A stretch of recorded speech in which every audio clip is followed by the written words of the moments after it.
All right, guys, this is my last one. I got sorted out for some food here. If you don't recognize me yet, my name is Alex. I run an AI agency in Toronto, and we're trying our best to cover what's going on in Canada, just because AI is, pretty much taking over the whole world, except in Canada, we're not doing a lot of it. In addition to that, we look at mortgages, real estate, immigration, more and more politics. Politics stuff is pissing me off. It's making me sick, to be honest. The more I pay, I didn't consider myself to be political in any way, conservative, liberal, whatever the other ones, Green Tea Party or whatever, until I started paying attention to what's actually going on and learning some of this stuff.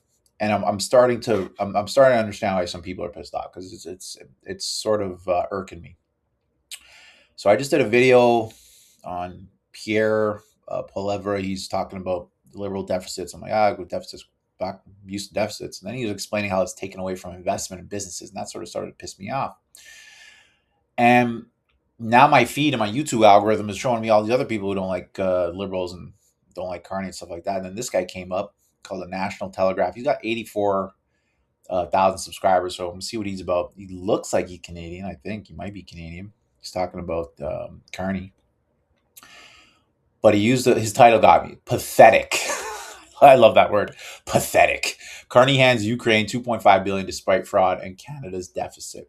And that title got me, because I'm watching Carney put up another budget for $75 billion, $100 billion. And you guys know what's going to happen with that, right? Inflation, cost of living goes up, quality of life goes down. It's just a mess in this country, guys. And we keep getting mad at conservatives. The amount of people, and even in the comments, you guys are going to leave comments in this video, go crazy. You're a conservative, liberal, say what you want, be as colorful as you want. We really appreciate it. We got a lot of engagement for the business because of your comments. So, and as for subscribers, oh my God, 250 subscribers now. But just seeing this stuff over and over again, it just really starts to wear you down. And being a business owner, I have to make decisions for the business, not only for myself, my own personal income, my family, whatever, but I got other people here that I'm thinking to myself, like, if you want to be successful, you want this business to grow, you got to make decisions for the long term. And then in comes politics. So we're going to see what the National Telegraph has to say. I have not heard this guy talk ever, so we're getting live reaction. But that title got me. $2.5 billion to Ukraine, and God bless the Ukraine. If you're in the Ukraine and you're having problems, I feel for you. And you know what? I feel for you. Ukrainian women are running around Toronto right now, like beautiful Ukrainian women that are from the Ukraine are here in Toronto, and meanwhile their men are at war getting killed. Like, it is fucked, my guys. Sorry. But let's get into it. Let's see what this guy's got to say about this $2.5 billion deficit, or $2.5 billion. Here you go. In spite of a monstrous deficit in this country. Let's do it. Hey guys, Wyatt Claypool here. Never underestimate Prime Minister Mark Carney's ability to make stupid decisions. For some reason, to finish out the year, Carney needed to do something that was only ever going to get him mocked, and in this case, it is pledging $2.5 billion to Ukraine during a giant graft scandal that is happening in that country. Let's just get right into it. Here is Mark Carney speaking with Ukrainian President Volodymyr Zelensky about giving $2.5 billion that we do not have to them. Welcome. Thank you for taking this time, this at a crucial moment in this process. Under President Zelensky's leadership, we have the conditions, the possibility of a just and lasting peace. But that requires a willing Russia. And the barbarism that we saw overnight.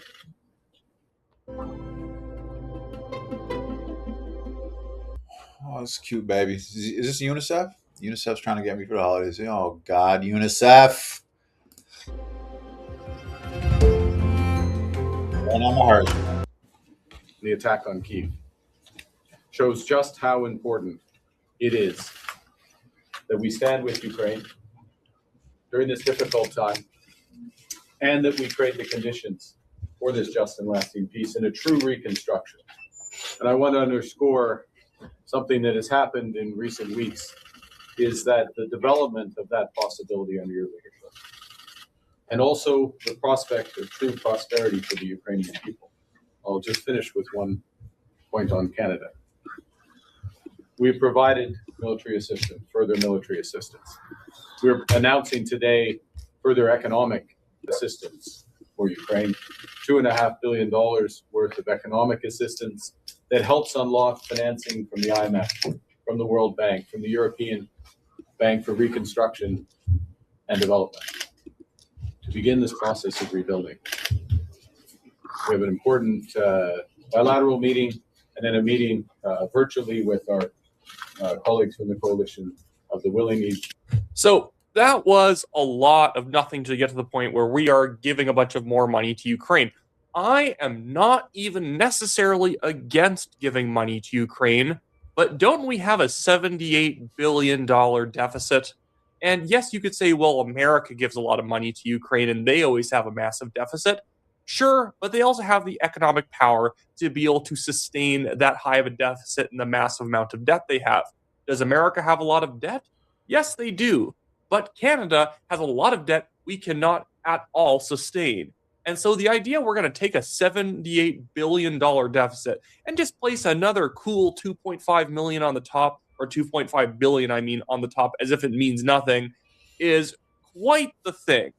We, for some reason, could not find reason to cut wasteful spending in government in order to try and balance the budget more. Instead, rather than trying to take fiscally conservative measures in order to make Canada's fiscal position better, not only did Carney not do that, he is adding even more money on top of the. So this is why I had to cover this. And I like you can even I searched for Carney 2.5 billion to Ukraine because I was just so like I just did another video where Pierre was talking about the deficits and how it's taken away from investments in Canada. And guys, I'm really starting to see a pattern here. For whatever reason, our government, I don't know where we went wrong. We like to give more stuff to other people, other countries, and God bless the Ukraine. Like Ukraine is going through it. Nothing against the Ukraine. Like again, guys, most of what I know about the Ukraine comes from the beautiful Ukrainian women running around downtown Toronto that I speak to. That's it. And I always think to myself, like, don't you got a man back home that's like literally fighting a war or some shit? They don't care. God bless them too. But when I see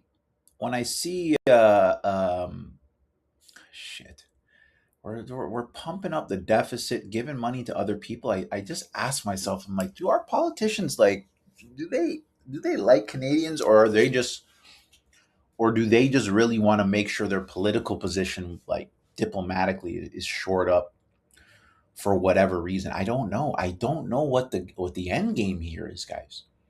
Because we get significantly weaker by giving money to other countries. We don't get stronger in a way where it's like, yeah, where our economy is so strong, we can afford to give money to the Ukraine. Like I look at how Trump talks to Zelensky. He's like a bully to this guy. He bullies Zelensky all the time. So he threatens not giving them money, all that stuff. Like, and I mean, look at America's position. They're stronger. But when I see us Canadians, like we're not in a position financially to be giving out money. It's like I think of a plane. If a plane's going Mayday, Mayday, you got to put your air mask on. The instructions, like they literally say, if you're an adult and you're with kids, put your mask on first. Don't put the kids' mask on. Put your mask on first, so you are shoring up your survival, and then you put the kids' masks on. Damn. The more I pay attention to this stuff, the more I really do feel like Alex, your vote really does matter. You got to start voting for this stuff, or at least one way or the other. And I really think we got to get a change. We got to get a change of pace here in Canada. We can't keep going down this path, guys. I'm 37 now, and I'm thinking to myself, I really got to start paying attention. Now, I borderline got to get other people to start paying attention to this stuff because of how bad it's getting. But then again, I'm a business owner. My perspective is different. Like my drive is strictly to power the growth of the business. And so when I see $2.5 billion getting sent to Ukraine, again, God bless them. I think to myself, what if we put $2.5 billion into something else, grew that industry to the point where a whole bunch of new businesses were paying taxes, and we can give even more money to the Ukraine. Oh shit! Let's continue. Let's finish that entire thing. And as I was alluding to before, this is at the exact same time that there is a massive graft issue in Ukraine right now. I've read this article, so I'll sum it up for you guys here. But this is from CTV News. It's not from some small blog claiming it's true. Even the legacy media knows that this is true. The headline here reads, Ukraine Anti-Corruption Agency tries to raid parliament. And Okay. if anything, it's like CTV News is trying to make it seem like something nefarious had happened because of the anti-corruption agency. It's just an awkward headline. I'm not going to assume they mean anything by it. But what had happened is that the Ukrainian government had locked out the anti-corruption agency from being able to come into parliament in order to get documents and the rest because of the massive graft issue in government that the Ukrainian government did not want the anti-corruption agency cracking down on. And we just gave them another $2.5 billion. I think, in fact, we have given the most money per capita of any country on the planet. It's ridiculous, the sorts of things that we're doing. And again, I reiterate, I don't even necessarily think it's wrong to give money to Ukraine. You could say, well, they're corrupt. Russia's extremely corrupt too. I think that we can't always just take the position that, oh my goodness, all that stuff's happening very far away. Who cares? The problem with that is that Russia, China, Iran, Qatar, all these sort of hostile foreign nations don't think anything's too far away for them to mess with. And they will always fill in a vacuum that the West ends up leaving. But that is a discussion that is entirely aside from the fact that you shouldn't be just injecting a bunch more money into Ukraine on the heels of them disallowing the anti-corruption agency from actually doing the investigations that they need to crack down on graft. Because in fact, it's bad for Ukraine to get a bunch of money that a lot of their politicians and other bureaucrats are going to steal. It's not they're going to steal 100% of it, but obviously, why should Canadians put up money if the Ukrainian government's not taking it seriously enough to actually prevent fraud from eating away large portions of it? They had said that around $100 million of previous aid packages had effectively been stolen by members of the Ukrainian government, including elected officials. And we're just kind of, I guess, going to ignore all that. This came out on December 18th, by the way. And now on December 27th, we are just giving them more money 9 days later. No questions asked. Okay, so I got to understand this. Oh, shit. So just, what was that, 2 weeks ago? 2 weeks ago, anti-corruption tried to raid Ukrainian parliament to make sure they weren't being naughty. That happened on December 18th. The CTV News reported on that. CTV News, where are we at? 6 minute mark. Okay, let's do that. 6 minute. Let's keep going. Ukraine Anti-Corruption Agency tries to raid parliament. CTV News. Anti-Corruption Agency tries to raid parliament. I will agree with him. That reads a little bit odd because why would an anti-corruption agency be trying to raid the body of government that it was tasked to oversee and make sure it wasn't being corrupt? It should just be doing it. So for them to lock out the anti-corruption agency in Ukraine, that's going to raise some that red flags for me. Like, why is CTV News? CTV News not going to. CTV News might be lying. Who knows? But that happened. It's December 18th, 10 days ago. So if that happened 10 days ago, and then only a couple days ago, Carney's saying, here's another $2.5 billion. But again, the Ukraine government won't let the anti-corruption people come in. It looks messed up, guys. And I don't want to be the guy that's saying, hey, everyone's corrupt, this and that. It's just like the timeline just really just doesn't sit well. More questions asked. What do you guys think? Leave it in the comments. Jesus Christ. Let's get back to it.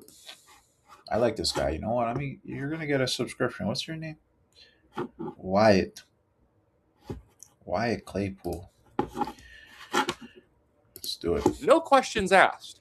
If anything, it would be good, it would be productive to kind of sit Volodymyr Zelensky down and say, I want these problems solved, then we'll give you money. If you did that, I would have far more respect for you. But Carney's just trying to make himself look good in comparison to Donald Trump, because Donald Trump per capita isn't giving as much money. But who cares what the per capita is? America still gives way more money than Canada has ever given. So the whole idea that Carney's trying to like one up Donald Trump with Ukrainian aid is just patently silly. We should just be kind of leaving the whole situation alone, since we don't even have anything useful to give Ukraine. We do not have a weapons industry. Our defense industry has absolutely cratered under Justin Trudeau and is not being revived fast enough by Mark Carney to make a difference. And the U.S. actually does have weapons to send them. It's like, what are we doing? Sending them like food? Sending them other economic resources? Maybe it's a loan and they'll pay us back. That's fine. But again, how about Mark Carney cuts the Canadian federal budget, massively reduces the deficit, and then part of the savings can go to the Ukrainians. Yeah. Maybe have a small foreign aid package that you send them after you find billions of other dollars to cut and money to give back to Canadian taxpayers. Again, I know there's lots of people out there who hate all foreign aid because it feels like an affront to the country that you're giving money to others. It is a good diplomatic tool at times. You have to use it sparingly, but Mark Carney's not using it sparingly. He's not doing a little bit of it for diplomatic reasons or for world defense reasons.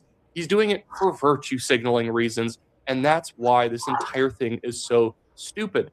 We have a $78 billion deficit. Somehow he could only find enough money to take 1% off of the rate of taxes for the first $50,000 of Canadian income.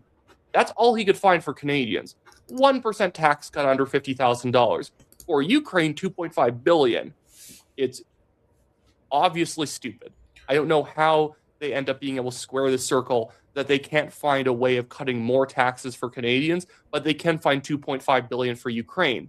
In fact, you could actually do both. You would have to cut all of the stupid other services that the government is operating that we don't need, a lot of the social service spending that we do not need, like school lunches. Yes, it sounds compassionate providing people school lunches, but the problem is, if you are providing parents money to be able to get their kids school lunch, couldn't you just give those parents a bigger tax cut so that they could afford to pay for their own kids' lunch for school? This is why I hate liberal programs. Every time they come out with one pretending to meet a need, it is really just them trying to put a Band-Aid over a problem that they themselves caused. But of course, we have $2.5 billion more for Ukraine here. Oh man, this guy just hit the nail. He's. I mean, he sounds like he's a conservative, but it really is trying to outspend a problem that was created by the government. Am I being politically charged right now? I am very. It's my second political video of the day, guys. We're getting there. Leave your comments. It's absolutely stupid. And I have ranted on long enough already for this video. You guys don't need all the details. I could read you that CTV News article. Again, the gist is just the anti-corruption agency was trying to investigate the government for politicians effectively pocketing money through their own corporations by sending foreign aid to different businesses that they had a stake in that were not actually really fulfilling anything.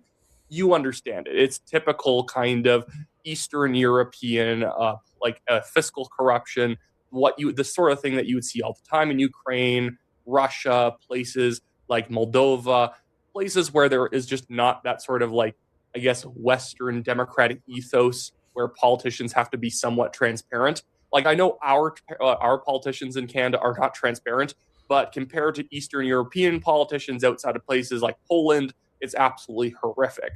But anyways, that should be it for me today, guys. Hopefully you didn't mind this little quickie video. If you do like it, make sure to like the video, subscribe, leave a comment, and if you want to support the show, you can hit the join button below the video to join the membership program that allows me to make the channel more sustainable and rely less on the YouTube algorithm. But anyways, until next time, I will see you all later. Okay, this guy's cool. I mean, I don't know if you guys think he's cool, but he's got good words, and I like his. Look at all the fucking comments going. Here we go. Holy, you guys went off on this. This guy's got a good channel. So, yeah, this guy, I feel like he, what's his name, Clayton, Wyatt Claypool. I feel like he's a conservative. He looked like he dressed conservatively, but he got good content. Like, don't hate on this guy just because his positions politically. I mean, you can hate on him for how he dresses or his glasses. I ask you guys to do that to me all the time. Leave it in the comments. What's this joint thing he was on about? $2.99 a month. Oh shit! You can do different stuff. Maybe we'll get something like that going. If the business fails. But I like this content. It's someone else reacting to what I believe was not the wisest way to spend money, especially right now when you do this stuff in Canadians' faces and they can't afford their rent, or some of them can't afford food. It really, really hurts. And I don't know what the Liberal plan for optics is, but it's seeming more and more like they're just trying to do everything they can possibly do to make Canadians not like them. It doesn't make a goddamn bit of sense, guys. Oh, shit. Anyways, if you guys like this type of content, feel free to like and subscribe. If you don't, still subscribe so you can come dislike us and beat us up later. But this conversation's bubbling. We got budgets, deficits, mortgages, real estate market crashing. We got immigration. It's like I have an infinite amount of cannon fodder for the war machine because of how much is going on in Canada right now. It's crazy. And honestly, if you're watching this and you're like, this guy doesn't know what he's talking about, most of the time you'd be right. And except we're talking AI, I'll run circles around you. But for any Canadian watching this, you can get onto YouTube, start a channel, start talking about this stuff, and be just like him and get income from YouTube. Like it's amazing how much traction these conversations are picking up because people really care. You guys really care. Hit the like, subscribe, hit the dislike, leave a comment. It's going to be one hell of a 2026, guys. Looking forward to the next one. Bye now.